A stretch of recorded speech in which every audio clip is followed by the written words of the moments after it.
धनतेरस का त्योहार दीपावली से एक दिन पहले मनाया जाता है और इसे हिंदू धर्म में विशेष रूप से शुभ माना जाता है। पंचांग के अनुसार यह पर्व कार्तिक माह के कृष्ण पक्ष की त्रयोदशी तिथि पर आता है। इस दिन भगवान धनवंतरी माता, लक्ष्मी और कुबेर महाराज की पूजा का विशेष महत्व है। लोग मानते हैं कि इस दिन जो भी संपत्ति या वस्तु खरीदी जाती है उसमें 13 गुना वृद्धि होती है।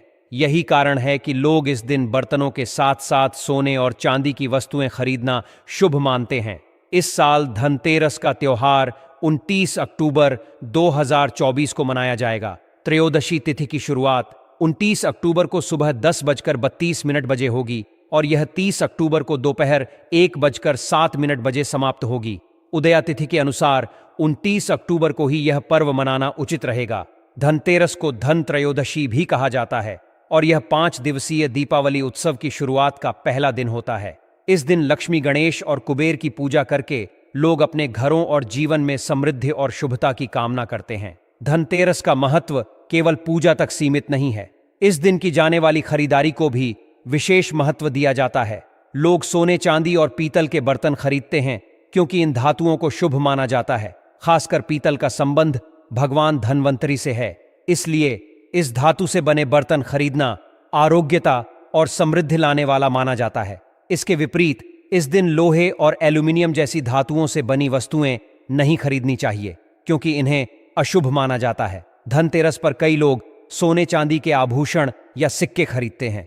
चांदी के सिक्कों पर माता लक्ष्मी और कुबेर की आकृति होती है, जिन्हें घर लाना बेहद शुभ माना जाता है। यदि कोई सोना नहीं खरीद सकता तो वह पीतल के बर्तन खरीदकर भी लक्ष्मी और बृहस्पति की कृपा प्राप्त कर सकता है। ग्रामीण क्षेत्रों में लोग इस दिन नए धनिये के बीज खरीदते हैं, जबकि शहरी क्षेत्रों में पूजा के लिए साबुत धनिया खरीदा जाता है। धनतेरस के दिन धनिये को लक्ष्मी जी को अर्पित करना और धन स्थान पर छिड़कना शुभ माना जाता है। इसे समृद्धि का प्रतीक माना जाता है, लेकिन ध्यान रखें कि इस धनिये को भोजन में इस्तेमाल नहीं करना चाहिए। पूजा के बाद इसे गाय को खिलाना सबसे उचित माना जाता है। धनतेरस पर कुबेर यंत्र और महालक्ष्मी यंत्र को खरीदना भी बहुत लाभकारी माना जाता है। इन यंत्रों की विधि पूर्वक पूजा कर इन्हें तिजोरी या धन रखने के स्थान पर रखने से घर में धन का स्थायी वास होता है। इसके अलावा इस दिन दीपक जलाने का भी विशेष महत्व है। घर के बाहर यम दीपक जलाकर यमराज को प्रसन्न करने की परंपरा है, जिससे परिवार पर किसी भी प्रकार की अकाल मृत्यु का साया न आए। लोग इस दिन अपनी क्षमता के अनुसार 11, 21, 51 या 101 दीपक जलाते हैं, जो दीर्घायु और सुख समृद्धि का प्रतीक होते हैं। धनतेरस पर लोग नए बर्तन भी खरीदते हैं और पुराने बर्तनों को बदलकर तांबे, पीतल और चांदी के बर्तन लाते हैं। लक्ष्मी चरण को घर में लाना और प्रवेश द्वार पर उनका स्वागत करना भी शुभ माना जाता है। इससे यह संकेत मिलता है कि माता लक्ष्मी का आशीर्वाद घर में स्थायी रूप से बना रहेगा। इस दिन किए गए छोटे छोटे अनुष्ठान और परंपराएं न केवल परिवार की भलाई और आर्थिक उन्नति के प्रतीक हैं, बल्कि यह भी दर्शाती हैं कि कैसे धनतेरस हमारे जीवन में खुशियों और नए आरंभ का प्रतीक है। धनतेरस केवल संपत्ति का संग्रह करने का अवसर नहीं है, बल्कि यह इस बात का संदेश भी देता है कि सही वस्तुएं और सकारात्मक ऊर्जा हमारे जीवन को सही दिशा में ले जाती हैं। धनतेरस के इस पवित्र पर्व पर लोग अपने घरों को सजाते हैं, दीपक जलाते हैं और भगवान गणेश व माता लक्ष्मी का स्वागत करते हैं। यह पर्व केवल भौतिक समृद्धि का नहीं, बल्कि आंतरिक संतोष और सुख शांति का भी संदेश देता है। लक्ष्मी चरण इस दिन घर में लाना मां लक्ष्मी का आह्वान माना जाता है और इस दिन घर में मां लक्ष्मी के चरणों को घर में लाना उन्हें अपने घर में निमंत्रण देने के तुल्य है। धनतेरस पर लक्ष्मी जी के 2 चरण घर में लाने चाहिए। एक चरण मुख्य द्वार पर अंदर की तरफ आते हुए लगाने चाहिए और दूसरे चरण पूजा के स्थान में अंदर आते हुए लगाने चाहिए। इस दिन दीपावली पूजन हेतु लक्ष्मी और गणेश जी की मूर्ति या चित्र खरीदते हैं और इसी दिन धनवंतरी की पूजा हेतु उनकी मूर्तियां, चित्र भी खरीदते हैं। धनतेरस के शुभ अवसर पर आपको अपने घर में धन की देवी मां लक्ष्मी और शुभ लाभ के देवता गणेश जी की मूर्ति अवश्य लानी चाहिए। याद रखें कि यह प्रतिमा मिट्टी की बनी होनी चाहिए ताकि इन्हें अगले साल विसर्जित करके उसके स्थान पर नई प्रतिमा ला सके। इस दिन गणेश लक्ष्मी की प्रतिमा लाने से आपके घर में सुख समृद्धि का वास होता है। इस दिन पूजा की सामग्री के साथ ही खील, बताशे आदि भी खरीदे जाते हैं। यह घर में खुशियां लाती है। दीपावली के अवसर पर नए चावल की फसल तैयार हो जाती है और इसी धान से खीर तैयार की जाती है। इसलिए धनतेरस के दिन खील बताशे अपने घर में जरूर लाने चाहिए। ध्यान रखें कि हमेशा नए खील बताशे ही लाने चाहिए, पुराने रखे खील बताशे नहीं चढ़ाना चाहिए। नए खील बताशे धनतेरस पर घर में लाने से पूरे साल आपके घर में धन और धान्य की कमी नहीं होती है। दोस्तों, नमक सबसे आसानी से मिलने वाली चीजों में से एक है। नमक को भीने से आपके घर में सुख समृद्धि का आगमन होगा। और यदि आप आभूषण खरीदने की योजना बना रहे हैं तो धनतेरस इसके लिए सबसे शुभ दिन है। मान्यता है कि इस दिन खरीदी जाने वाली चीजों में कई गुना वृद्धि होती है, इसलिए इस दिन को कीमती वस्तुओं की खरीदारी के लिए काफी शुभ माना जाता है। आप भी अपनी क्षमता के अनुसार इस दिन सोने चांदी के आभूषण खरीद सकते हैं। इस दिन झाड़ू खरीदना बहुत ही शुभ माना जाता है। इसे भर के लिए घर से नकारात्मक ऊर्जा बाहर निकल जाती है। धनतेरस पर झाड़ू घर में लाना बहुत ही शुभ माना जाता है। झाड़ू को मां लक्ष्मी का प्रतीक माना गया है, इसलिए इस दिन झाड़ू घर में जरूर लानी चाहिए। जिस प्रकार झाड़ू हमारे घर को साफ करती है। बहुत समय पहले एक छोटे से गांव में रमेश नाम का व्यक्ति रहता था। वह बहुत ही साधारण इंसान था, लेकिन उसकी मेहनत और लगन अद्वितीय थी। वह हर साल दीपावली के पर्व पर माता लक्ष्मी की पूजा बड़े श्रद्धा भाव से करता था। लेकिन इस बार की दीपावली उसके लिए खास थी, क्योंकि उसने कुछ पुरानी धार्मिक कथाएं सुनी थीं, जिनके अनुसार कुछ खास नियमों का पालन करने से माता लक्ष्मी का स्थायी वास घर में हो जाता है। दीपावली की रात से पहले ही रमेश ने अपनी पत्नी के साथ पूरे घर की सफाई करवाई। उसने हर कोने को अच्छे से धोया और साफ किया ताकि मां लक्ष्मी उनके घर पधार सकें। उसने सुना था कि मां लक्ष्मी केवल उन्हीं घरों में आती हैं जहां स्वच्छता होती है और बुरी चीजों का वास नहीं होता। रमेश की पत्नी ने उसे याद दिलाया कि वह दीपावली की रात को कुछ खास नियमों का पालन अवश्य करे, जैसे कि झाड़ू की पूजा। रमेश को यह नई बात लगी। उसने पहले कभी झाड़ू की पूजा नहीं की थी, लेकिन धर्म ग्रंथों में यह बताया गया था कि झाड़ू दरिद्रता को दूर करता है और समृद्धि को आकर्षित करता है। इसलिए रमेश ने झाड़ू को साफ करके एक सुरक्षित स्थान पर छुपा दिया ताकि कोई उसे देख न सके। उसने सोचा, अगर मैं सही तरीके से पूजा करूं तो मां लक्ष्मी हमारे घर से कभी नहीं जाएंगी। शाम होते ही रमेश और उसकी पत्नी ने दीपक जलाए घर को रोशनी से भर दिया और लक्ष्मी पूजन की तैयारी शुरू की। उसने ध्यान रखा कि वह 3 चीजें माता लक्ष्मी को अर्पित न करे जिन्हें वह नाराज होकर अस्वीकार कर देती है। यह बात रमेश ने अपने दादा से सुनी थी कि अगर दीपावली के दिन कोई इन 3 चीजों को अर्पित करता है तो मां लक्ष्मी क्रोधित हो जाती हैं और घर से धन संपदा चली जाती है। वह 3 चीजें थीं, तुलसी के पत्ते, खटाई और कांटेदार फूल। रमेश ने इन चीजों को पूजा से दूर रखा और पूरे श्रद्धा भाव से पूजा की। पूजा के बाद रमेश ने देखा कि उसकी पत्नी कुछ परेशान है। उसने पूछा, क्या हुआ? पूजा ठीक से हो गई है, फिर क्यों चिंतित हो? उसकी पत्नी ने बताया, मुझे लगता है कि हमने कुछ भूल की है। पूजा के दौरान एक सफेद कबूतर हमारे घर की छत पर आकर बैठ गया था। क्या यह कोई संकेत है? रमेश को यह सुनकर कुछ असमंजस हुआ, लेकिन फिर उसने पुरानी कहानियों को याद किया। उसे ध्यान आया कि अगर दीपावली की रात को कोई सफेद पक्षी या जानवर घर पर आए तो यह इस बात का संकेत होता है कि माता लक्ष्मी आपसे प्रसन्न है और आपके घर में उनका वास रहेगा। रमेश ने अपनी पत्नी को समझाया, यह तो बहुत शुभ संकेत है। इसका मतलब है कि मां लक्ष्मी हमसे प्रसन्न है और हमारे घर में अब सदा सुख समृद्धि का वास रहेगा। उस रात रमेश ने चैन की नींद ली, यह सोचते हुए कि अब उनके जीवन में समृद्धि आएगी। अगले दिन सुबह होते ही उसने अपने सभी दोस्तों और रिश्तेदारों को यह शुभ संकेत बताया। सभी ने रमेश की बात सुनी और उसे बधाई दी। गांव के लोग उसकी इस कहानी से प्रेरित हो गए और दीपावली की रात को वही नियम पालन करने लगे। इसके बाद हर साल रमेश के घर में दीपावली के दिन विशेष पूजा की जाने लगी। झाड़ू की पूजा, सफाई और लक्ष्मी पूजा के बाद वह हर बार देखता कि कहीं कोई शुभ संकेत तो नहीं मिल रहा।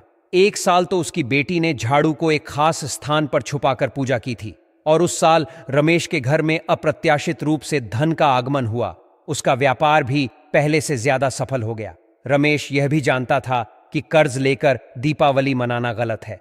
उसने कभी किसी से उधार लेकर यह पर्व नहीं मनाया। वह हमेशा अपने सामर्थ्य के अनुसार ही पूजा करता था और इस सिद्धांत ने उसे कई बार मुसीबतों से बचाया। धर्म ग्रंथों में भी यह कहा गया है कि कर्ज लेकर पर्व नहीं मनाना चाहिए, क्योंकि इससे समृद्धि की बजाय दरिद्रता का वास होता है। समय बीतता गया और रमेश का परिवार धन संपदा में बढ़ता गया। हर साल दीपावली पर वे सच्चे दिल से मां लक्ष्मी की पूजा करते और हर साल उन्हें मां का आशीर्वाद मिलता। गांव के बाकी लोग भी रमेश के परिवार से प्रेरित होकर उसी विधि से पूजा करने लगे। धीरे धीरे रमेश का नाम पूरे गांव में फैल गया और लोग उसे एक सफल और समृद्ध व्यक्ति के रूप में जानने लगे। रमेश ने यह समझा कि सिर्फ पूजा और नियम पालन से ही समृद्धि नहीं आती, बल्कि सच्चे दिल से की गई मेहनत और भक्ति भी उतनी ही जरूरी होती है। आज रमेश का परिवार खुशहाल है और हर साल वे दीपावली पर माता लक्ष्मी की पूजा करते हैं, यह मानते हुए कि मां लक्ष्मी उनकी भक्ति और सच्चाई को देखकर ही उनके घर में स्थायी रूप से वास करती हैं। जो व्यक्ति कर्ज लेकर दीपावली का पर्व मनाता है, उसके घर में हमेशा कर्ज का वास हो जाता है। वह व्यक्ति माता लक्ष्मी की कृपा से वंचित हो जाता है। भले ही आपके पास कम धन हो, परंतु सच्चे दिल से मां की भक्ति करें। माता रानी आपके सभी बिगड़े कार्य को अवश्य पूरा करेंगे। इसीलिए कर्ज लेकर भगवान की पूजा नहीं की जाती है, जो कि इस बात को शनि महाराज ने भी कई बार दोहराया है। इसीलिए पूजा पाठ में कर्ज ना ले। अगर आपके पास पैसे नहीं हैं, तो आप धार्मिक कार्य को टाल सकते हैं, क्योंकि इस दिन कर्ज लेने वाला और कर्ज देने वाला दोनों माता लक्ष्मी के क्रोध का भागी बनते हैं। दोस्तों, इस दिन राहु केतु अपनी चरम सीमा पर होते हैं। जो लोग कर्ज लेते हैं, कर्ज देते हैं, राहु केतु उनके जीवन में आकर उल्टा उन्हें कंगाल, बर्बाद, नष्ट तथा घर में दरिद्रता आवास बना देते हैं और ऐसे घर से माता लक्ष्मी रुष्ट हो जाती है। आप माता लक्ष्मी को दीपावली पर एक मिश्री का टुकड़ा भी अर्पित करके पूजा पाठ कर सकते हैं। यदि आपके पास धन नहीं है, तब भी माता लक्ष्मी उतना ही प्रसन्न होती हैं और आपके जीवन में धन और धनवान पूर्ण रूप से आपको यश कीर्ति प्रदान करती है। माता को छल कपट द्वारा धन प्राप्त करने पर तथा उन पैसों से पूजा करने पर माता प्रसन्न नहीं होती, उल्टा माता रानी अत्यंत रूप से क्रोधित हो जाती है। इसीलिए हम तो कहते हैं कि ऐसा ना करें तो ज्यादा ही अच्छा होगा। हमने जो गलती की, कम से कम आप वह गलती ना करें। यह गलती प्राचीन ज्ञान चैनल चुका है। इसीलिए हम चाहते हैं माता लक्ष्मी की कृपा आपको उचित मार्ग करने के बाद ही प्राप्त हो। दोस्तों, जब आप लक्ष्मी गणेश की मूर्ति लेकर आए तो हमेशा याद रखें, उनके साथ सरस्वती माता की भी पूजा अवश्य करनी चाहिए। मूर्ति बाजार से खरीदते समय ध्यान से देख ले, टूटी हुई तथा छत की मूर्ति नहीं होनी चाहिए। खंडित मूर्ति की पूजा नहीं की जाती, इससे माता लक्ष्मी नाराज हो सकती है। साल भर का त्योहार बार बार नहीं आता, इसीलिए मूर्ति सही ढंग से देख ले। दीपावली पर पूजा की चौकी लाल कपड़े से बिछाने चाहिए। सफेद कपड़ा तथा काला कपड़ा या नीला कपड़ा नहीं बिछाना चाहिए। लाल रंग सर्वश्रेष्ठ और माता लक्ष्मी को बहुत प्रिय है। भगवान कृष्ण कहते हैं, जो व्यक्ति लक्ष्मी पूजन में लाल कपड़े का आसान बिछाकर लक्ष्मी पूजन करेगा, उसके घर में धन, वैभव, यश, कीर्ति, उत्तम फलाहार रूप में उसका घर अनंत धन से भरा रहता है। घर में सुख समृद्धि की कोई भी कमी नहीं रहती। इससे लक्ष्मी अत्यंत प्रसन्न होकर इस आसन पर विराजमान होती है और प्रसन्न होती हैं। प्राचीन ज्ञान यह चैनल आपको बारी बारी जानकारी बताएगा। वीडियो में अंत तक बने रहना और एक लाइक जरूर करें। दोस्तों, माता लक्ष्मी की पूजा में हरा वाला नारियल नहीं चढ़ाना चाहिए। इस समय आपको जटा वाला नारियल चढ़ाना चाहिए, क्योंकि नारियल माता लक्ष्मी का प्रतीक है। दीपावली पर नारियल घर में अवश्य लाना चाहिए। इससे साक्षात माता लक्ष्मी का आगमन होता है। माता रानी को फलों में नाशपाती नहीं चढ़ाना चाहिए, इससे पाप लगता है। नाशपाती यानी नाश करने वाला, इसीलिए शुभ समय पर नाशपाती नहीं चढ़ाना चाहिए। माता रानी के पूजन में अक्षत यानी चावल का बहुत महत्व माना गया है। दीपावली पर चावल माता रानी को अवश्य अर्पित करने चाहिए। टूटे हुए चावल नहीं होने चाहिए, इससे माता रानी नाराज हो जाती है। दीपावली पर घर के चावल कभी किसी को मत देना, इससे माता लक्ष्मी आपका घर छोड़ सकती है, क्योंकि चावल माता लक्ष्मी का प्रतीक है। इस समय माता लक्ष्मी घर पर आती है, जाती नहीं है। प्राचीन ज्ञान चैनल पर आए हैं तो आपको सच्चा ज्ञान प्राप्त होगा। लिखित आधार पर यहाँ झूठा ज्ञान नहीं दिया जाता है। दोस्तों, हमेशा याद रखें, दीपावली के पूजन में माता लक्ष्मी को तुलसी नहीं चढ़ा चाहिए, क्योंकि इस समय लक्ष्मी, गणेश तथा माता सरस्वती की पूजा की जाती है। इसीलिए दीपावली के पूजन में तुलसी अर्पित नहीं करनी चाहिए। दीपावली पर लहसुन प्याज का खाना नहीं बनाना चाहिए। इस समय हलवा, खीर, पूड़ी आदि बनानी चाहिए, क्योंकि यह खाना माता को भोग लगता है। इसीलिए इस दिन मांस, मदिरा, लहसुन प्याज का खाना घर में नहीं लाना चाहिए। ऐसे शुभ मुहूर्त पर अशुभ कार्य ना करें। दोस्तों, देखिए, शुक्रवार का दिन माता लक्ष्मी को समर्पित होता है तथा माता संतोषी को भी समर्पित होता है। दीपावली शुक्रवार के दिन पर आए तो अत्यंत दुर्लभ और शुभ और अत्यंत मंगलकारी माना जाता है। लेकिन यदि शुक्रवार को आप खट्टा खा लेते हैं, पानी पूरी खा लेते हैं, इमली की चटनी, नींबू खा लेते हैं, तो इससे माता संतोषी क्रोधित हो जाती है। जब दीव शुक्रवार की पर आए तो ईसन माँ संतोष जागृत हो जाती है। इसीलिए इस दिन इमली, पानी पूरी, नींबू आदि नहीं खाना चाहिए। कम से कम थोड़ा माता संतोषी का मान सम्मान अवश्य बढ़ाए। इससे धन की देवी माता लक्ष्मी और अत्यंत रूप से प्रसन्न हो जाती है और आपको धन और धनवान रूप से आपके घर में वास बना लेती है। दोस्तों, शास्त्रों के अनुसार माना जाता है कि दीपावली के दिन एक स्त्री को लाल, गुलाबी तथा पीला रंग या भगवा रंग के कपड़े ही पहनने चाहिए। लक्ष्मी पूजन में सुहागिन महिला को सफेद रंग नहीं पहनना चाहिए। यह रंग विधवा रूप माना गया है तथा काला रंग भी पहनकर पूजा नहीं करनी चाहिए। इसे शुभ नहीं माना जाता। काला रंग शनि का प्रतीक होता है। माता लक्ष्मी को लाल कपड़े अति प्रिय है। लाल रंग माता रानी को बहुत ही अच्छा लगता है। इसीलिए माता रानी का प्रिय वाहन कमल पुष्प है। दीपावली का त्योहार जब आता है तो यह न सिर्फ रोशनी का बल्कि सौभाग्य और समृद्धि का भी प्रतीक होता है। इस दिन विशेष रूप से सुहागन महिलाओं का अपने संपूर्ण श्रृंगार में सजना संवरना महत्वपूर्ण माना जाता है। विशेष रूप से मांग में भरपूर सिंदूर भरना और पैरों में पायल पहनना अत्यंत शुभ होता है। ऐसा माना जाता है कि इससे माता लक्ष्मी अत्यंत प्रसन्न होती हैं। जब एक सुहागन महिला अपने पूर्ण 16 श्रृंगार के साथ माता लक्ष्मी की पूजा करती है तो वह दिखाती है कि वह माता के प्रति गहरी भक्ति रखती है। माता लक्ष्मी के बारे में कहा जाता है कि जो स्त्री उनके लिए इतनी श्रद्धा और प्रेम के साथ सजा संवर कर आती है, उसके प्रति माता का आशीर्वाद अनंत होता है।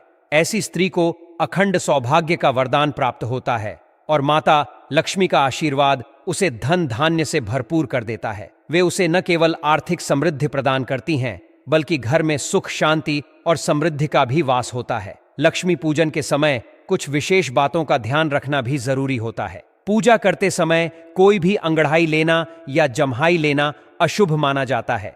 अगर आप शारीरिक रूप से स्वस्थ नहीं हैं या किसी कारणवश पूजा नहीं कर सकते तो आप किसी अन्य व्यक्ति से लक्ष्मी पूजन करवा सकते हैं। मासिक धर्म के दौरान लक्ष्मी पूजन में भाग लेना भी अनुचित माना गया है। इस समय पूजा में बैठ सकते हैं लेकिन माता की मूर्ति को छूना नहीं चाहिए। पूजा के दौरान आप दीप जला सकते हैं पर माता लक्ष्मी की मूर्ति का स्पर्श नहीं करना चाहिए। दीपावली पर पूजा के समय नीले कपड़े पहनने से बचना चाहिए क्योंकि नीले रंग को अलक्ष्मी से जोड़ा जाता है जो कि लक्ष्मी की बहन मानी जाती है। नीले कपड़े पहनने से अलक्ष्मी का घर में वास हो सकता है जो कि अशुभ माना जाता है।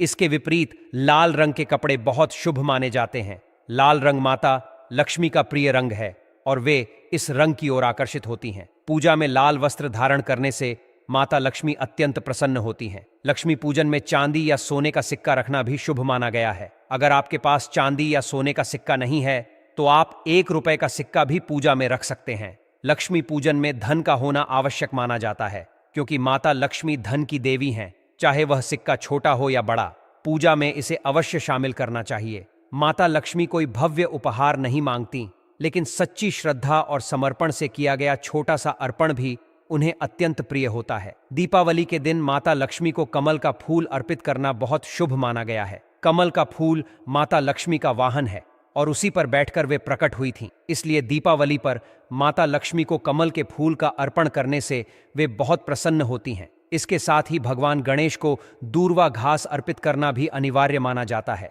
इससे व्यक्ति के भाग्य में सुधार होता है और भगवान गणेश का आशीर्वाद मिलता है। पूजन के दौरान मुरझाए हुए फूलों का प्रयोग नहीं करना चाहिए।